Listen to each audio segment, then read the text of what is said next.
Right, it's time for my my UFC 101 predictions. I'm going to start at the bottom of the card and work my way up. We'll start with... I thought you might like to see something that was slightly different than me, so you've got my my guinea pig. Right, I'm going to start at the bottom of the card and work my way up. Jesse Lennox and Danilo Villafort. Lennox is MFS and Danilo is ATT, so this will be quite a good match. Jesse is 10-1 with 5 wins by TKO, 5 wins by submission, but he also loses by submission. Danilo has a record of 9-2. He's got 3 TKO wins and 5 submission wins. All his losses are by TKO. He's actually on a 5-win streak. I'm going to have to go for Jesse Lennox here and say that I think he will win, and I'm going to go for TKO in the second there. The next bout on the card is Matt Riddle versus Dan Kramer. Kramer again is American top team. Matt Riddle is a perfect record of 2, but they're both decision wins. Dan Kramer is a perfect record of 1, but that's a decision win. So I think this will probably be a win by Dan Kramer by decision. for that.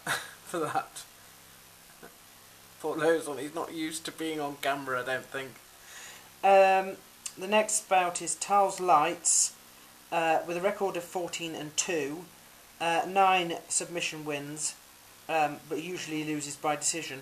He, of course, you will remember from his challenging of Anderson Silva and the sort of dreadful performance he put on there. He's facing Alessio Sakara, who's also American top team. He's got a record of 13-7, so he's nearly as good on just pure record. He's got 8 TKO wins, but he usually loses to names, and Tals Lights is a name. I think Tals Lights, if he's performing to the best of his abilities, can probably finish Alessio Sakara. I just don't know if he's able to do that anymore. Sakara's record is a bit bumpy. Loss, win, loss, win, loss, win.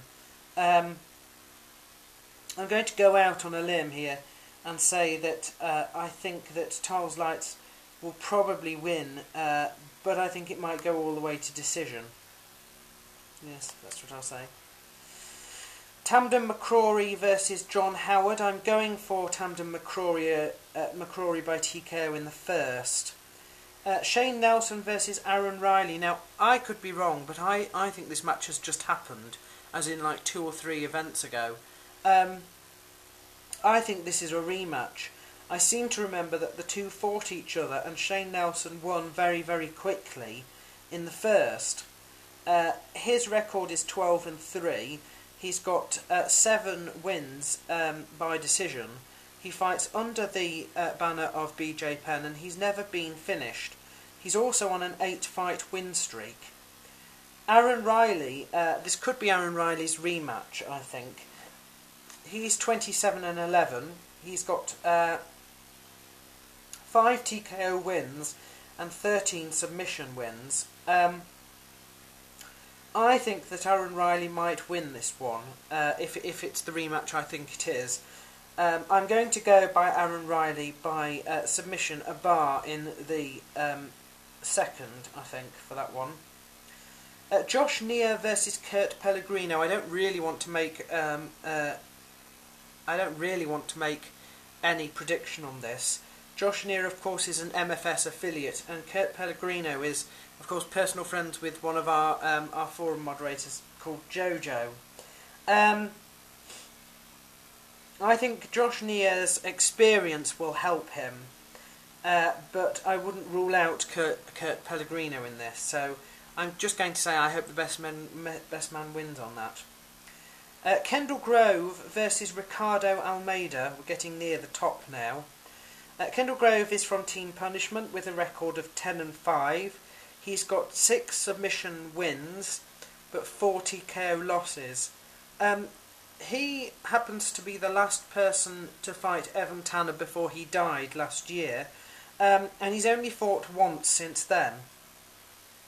Ricardo Almeida has quite a storied history with the UFC. He was around sort of in the early 30s, although he started off in Pride and then left and went to Pride. Now he's back in the UFC and actually hails from a Gracie camp with a record of 10-3. He wins usually by decision or submission. He's never been submitted himself. Wins come over people like Rio Conin, Nate Marquardt and Matt Howage. Losses to people like Patrick Cote and Matt Lindland. I don't see Kendall Grove doing so well here, has to be said. I think that Ricardo Almeida will probably win.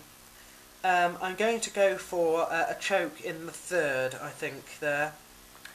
Amir Sadolla versus Johnny Hendricks. Now, Hendricks has a perfect record of 5.